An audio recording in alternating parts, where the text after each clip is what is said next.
everyone's looking for the young guy. They're looking for McVay. I think take a shot out Todd Bowles, get him a second shot at head coach, and see if he can do it. I don't think they will. If they don't have Anthony Davis, I'm saying it right now. If Anthony Davis is out for the playoffs, they don't make it out of the first round. It's crazy. And our kids will know how great Tom Brady is because he's going to be playing. Yes, it is 15.0%. That's what the Yankees brought Garrett Cole to do. He was a 6th-round pick. This is a fairy tale story that's being written in front of our eyes. People like to call them their JV team, and they just stole one of their better players. They didn't struggle against the Padres. The Padres didn't really put up a fight in most of the games. Jerry Jones, hope you're listening. Hi, I'm Landon Bowe, and you're listening to Outsiders Opinions with Kevin and Austin. What's up, y'all? Welcome to our NBA Opinions of the Week. This one is recording the it was the night before the play-in. I am Kevin, and I am joined by the play-in adversary, Austin. I'm quite the opposite. I think you know that already. I don't really like the play-in as a system itself. Or the adversary, yeah. Yeah. I'm tired, Kevin. It's been a long day. Yeah, no, that's fair. You A lot of sports happening. Yeah. A lot of videos happening, too. That's true. Of life happening. That's also true. Big Easter weekend, too, so. Yep, a lot of sports then. A lot to talk about. Let's start off with the plan. Yeah, we have 2 games tomorrow. And if you are not familiar with the plan, yeah, I'm tired too, Austin. If you're not familiar with the plan, it's one-shot game. You can alter the seeding, involves a 7 to 10 seed, and we will have the Atlanta Hawks facing the Miami Heat and the Minnesota Timberwolves at the LA Lakers. And then the winner of game 3 will happen on Friday, and then the playoffs will start that weekend. Oh, wow, that's going to stink on the player on Friday. Yeah. You can't decide the recording till. Yeah, I'm kind of. We'll discuss it after we record, Kevin. Yeah, why can't it be Thursday? It's so annoying. This is why the plan should not exist. But let's just start with the Atlanta Hawks at Miami Heat. Who's your pick? I have the Heat. I know the Heat have struggled a little bit this year, and I know they've had issues shooting the ball, and they had good veterans like Kyle Lowry, Kevin Love, and neither of those guys have really been what they expected when they were signed or traded for, I guess. But I think the Heat pulled through. I don't trust the Hawks here. I don't think they have enough defensive prowess to really keep up. Yeah, I agree. I have the Heat as well. Yeah, I just think, and it's going to be, I know we've had this off when we're not recording. I just view the play-in as playoffs, so I think Jimmy Butler's going to view it as a playoff, so we'll get a better Jimmy Butler, especially for one game. Like, he's already good now, but he'll step it up a level since it's quote-unquote playoffs. I can definitely see that happening. I think you would take it in a playoff environment too, because if he wins, he means he doesn't have to play another game to get into the playoffs. Yes. Oh, yeah. I forgot to mention that. 10 has to win 2. If the 10 wins both games, they become or the 9. Or the 9. Yeah, or the 9. 7, though, is one and done. 7, 8, are both one and done. Yeah. So then we have the Timberwolves at the Lakers, and this is coming off Rudy Gobert suspended, and I believe Jaden McDaniels broke his hand. Yeah, the Lakers 30 bomb. The Timberwolves lost their best defender, and that's McDaniels, not Gobert. You had me for a sec.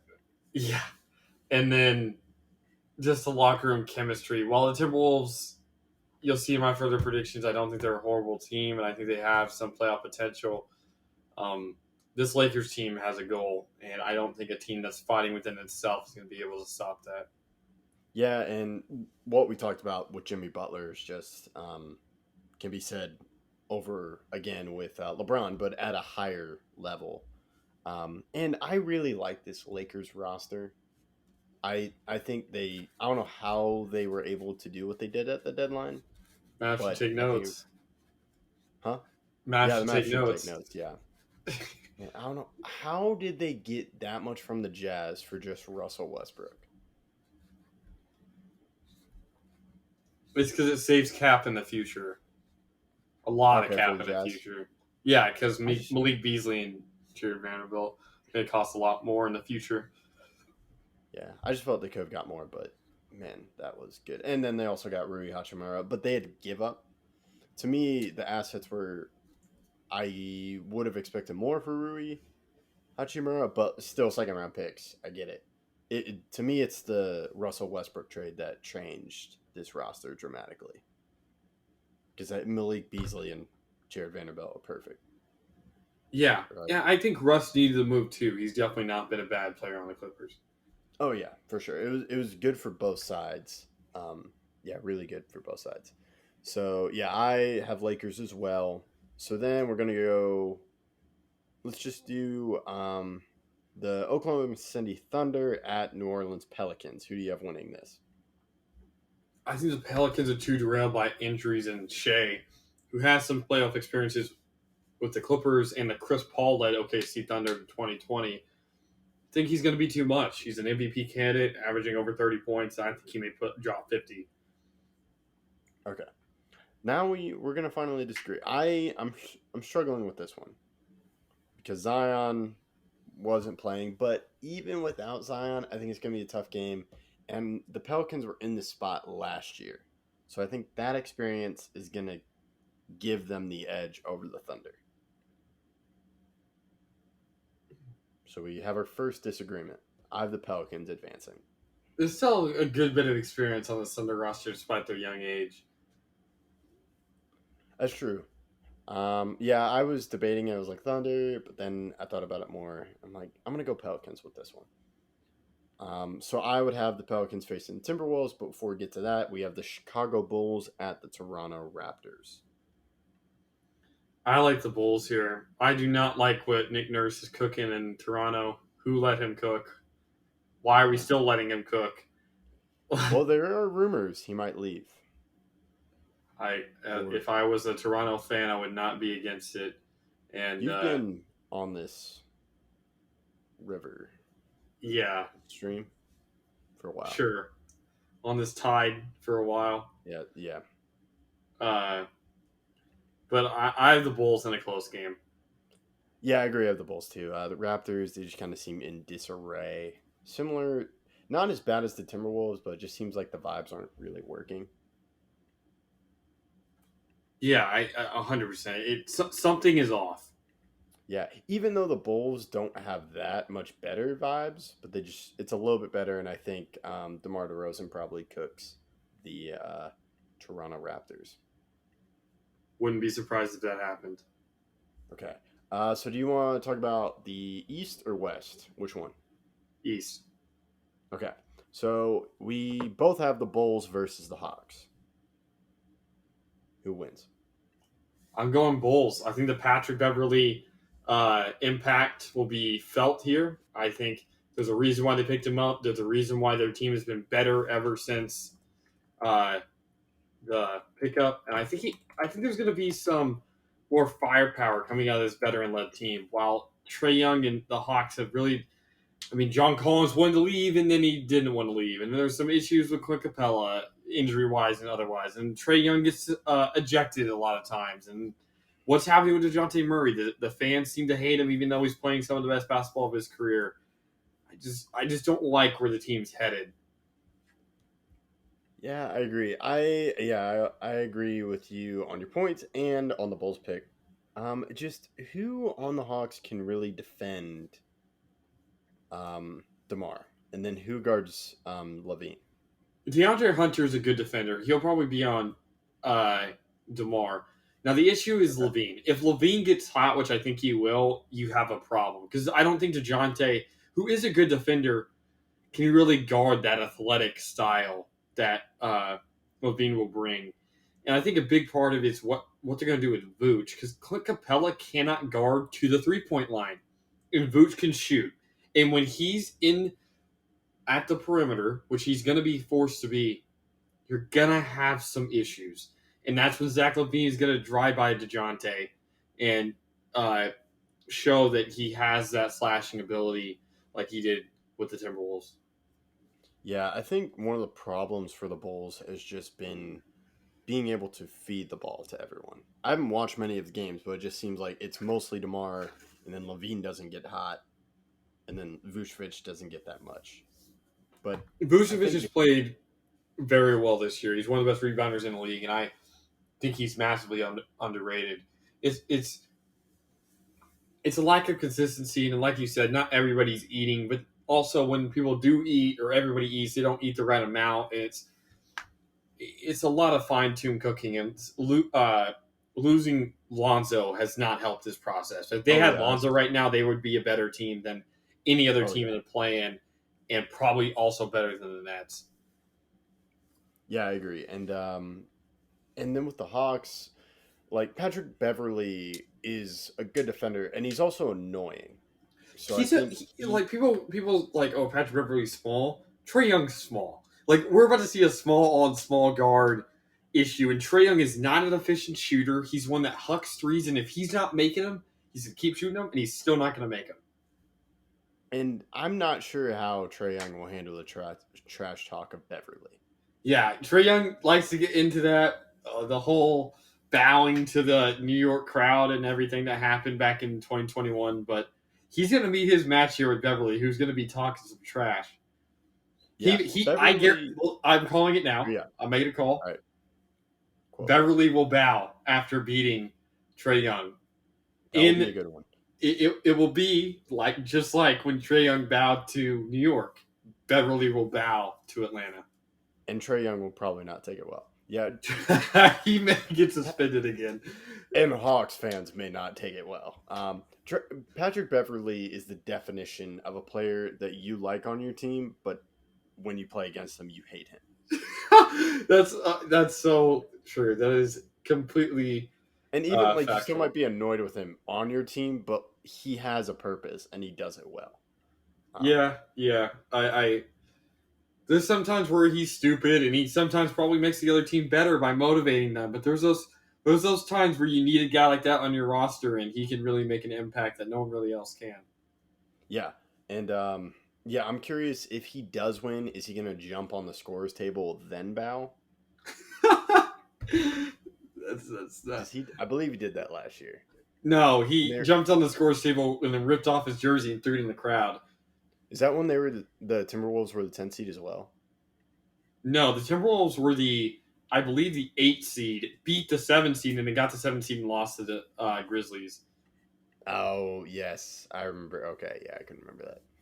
Oh man, I thought it was be like Patrick Beverley's 2-0 as a number 10 seed, but that's not going to happen. But now we'll go to the former team of Patrick Beverley. You have the Timberwolves. I have the Timberwolves facing the Pelicans. You have the Timberwolves facing the Thunder. Yep, I'll let you go first. All right, I'm taking the Pelicans in this one. I'm just not sure how the Pelicans, even with Rudy Gobert would be back because he's on a 1-game suspension, correct? Yes, he would. Okay. Even with that, I still choose the Pelicans. I know you'll have Rudy Gobert and he'll be a better defender. You don't know if you'll have Jaden McDaniels, but you won't. I just really like this. There's a 0% chance. He broke multiple bones in his hands. He could be back by the second round if somehow they made it. Oh, okay. Yeah, that'd be a miracle. But I do think if Zion plays, I think it'd be a tougher matchup, or it'd be better with the Pelicans because then you have that big. They just have Valanciunas, and I don't see him as a post guy. But that would probably actually help him with Rudy Gobert because Valanciunas can shoot on the perimeter. He can shoot someone. He's also a better playmaker than people give him credit for. So I think that'll definitely help the Pelicans. And I have the Thunder winning, so I guess I have 2 10 seeds. You have a 10 and a 9 Yeah, 10 Yeah, I and have a 10 9. and 9. So we both have a team that's not currently in the top 8 and making it, and we also have the 7 seed. So we just don't believe in those 8 seeds. Yeah, it's true. And yeah, there's just rough. And both these ace seeds made some um, pretty, I don't want to say outlandish, but pretty big trades before the season started. Yeah, DeJounte and then Rudy Gobert. One of them worked Yeah, out, DeJounte, but people were still blaming him for the issues. So I think, and then but it seems like the pairings aren't working because apparently the owners are open to trading Trey Young. Trey Young And should be the then, one that's moved if one of them is. yeah, I would totally agree with that. Trey Young is not the player that you need to pair on a championship roster. He is a mini Curry, but his efficiency is not there, and all he does is chuck. He's a yeah, great passer, don't get me wrong. He's one of the best Mhm. passers in the league, but other than that, I don't really see any upside, besides maybe free Yeah, throw that's true. shooting. Yeah, he's a great bower, great entertainer. Yep. He loves But to put on the show, but hopefully he doesn't get one put on him. yeah, it's true. And then what else was he gonna add? And with the other pairing, Rudy Gobert is just stuck at the Timberwolves, and they're stuck with him. How do you punch Kyle Anderson? Kyle Anderson is one of the most likable guys in the league, in my opinion. I'm not a Timberwolves fan. I wasn't a Memphis fan either when Well, he I'm was not a there. Timberwolves So, fan. but I do love me some slow mo Anderson. That's his nickname, slow mo. Yeah, He's one of the I slowest figured. players in the league. So, but he for like 2 weeks with Anthony Edwards and Cat both out and Rudy Gobert missing a game spot at times, he was averaging like a triple double. I picked him up on my fantasy team because he was averaging a triple double. Like, what are we doing? Why are you getting mad at him, Rudy? You're the Yep. problem. And I think Rudy's He is the inability to realize that he was the problem in Utah and is now the problem in Minnesota will be the downfall of his career. Like, there's a chance. I wouldn't say it's significant because they're paying him so much, and I think they still do see some upside because of the Cat injury. They still don't know how fully it would work for a whole season, but there's a serious chance within 2 or 3 years that Rudy Gobert is either out of the league or on somebody's bench as a contract, but never plays. Yeah, it's true. And it's just I don't. Maybe this could be an off-season video, but you have Mobley and Jared Allen, except they're both pretty good defenders. Allen's probably better. No, Mobley.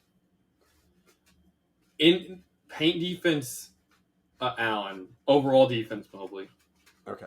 Because then I understand why the Timberwolves I see what they were trying to do. I don't agree with it. Because I know Cash struggled on defense and then Rudy Gobert's won defensive player of the years. It's just it seems like neither of them are mobile enough to cover. Because with Jared Allen, he's not as mobile as Mobley. So that makes sense. Like they can It's just a switchability aspect. And the problem is, if Gobert gets switched on a power forward, especially a power forward that is much more athletic than him, much quicker than him, there's going to be a problem, a serious problem. For example, and this happened in a Wizards game, in a game that the Wizards came back on a 20-point comeback that I watched, Rudy Gobert was not doing anything on KP. KP was standing 3-point line and he was just shooting over him. Like, you're not coming out here because if you do, I'm going to drive by you. Because while people like, oh, KP's not athletic, he's athletic enough to put the ball on the floor and run right by Rudy Gobert, who is a cone at the perimeter. A cone. Yes, that's a good way to put it. He just can't shuffle his feet quick enough. Because during the playoffs last year with the Mavs, which I think exposed Rudy Gobert and caused the end of the Jazz franchise, man, I miss those days. They would just switch on to Rudy Gobert, and then Luke or Jalen would drive right by him. Or they put him on Maxey, and Maxey would hit a 3. Yeah, that's true. So and they gave up so much for Rudy Gobert, and he's on it. Oh, it is already one of the worst trades in NBA history. Yeah. And it would take a crazy year next year to prove it otherwise. Yeah, and they're just gonna have to ride with it, even. And They had it no doesn't choice. seem like Rudy Gobert has the right vibes. Oh, no. Well, Kevin, he just got suspended by his own team for punching a player on his own team. Like, Oh, I didn't know it was by the team. I thought it was by the NBA. it would be worse if he was suspended by his own. He'd be worse if he was suspended by the NBA. I believe he's suspended by his own team, which is better Okay. because they're keeping it in house. Yeah, it's true. Yeah, that is true. Yeah, I just assume with the NBA. Wow, that's yeah. I saw that, and yeah, just swinging at a teammate. Um, but you'll have to see. Yeah, that's all we got. So then we will see what happens on Friday before the games on Saturday, and we will be making NBA playoff predictions. That's all we got. Thank you for listening to Outsiders Opinions. Be on the lookout from a trade episode tomorrow.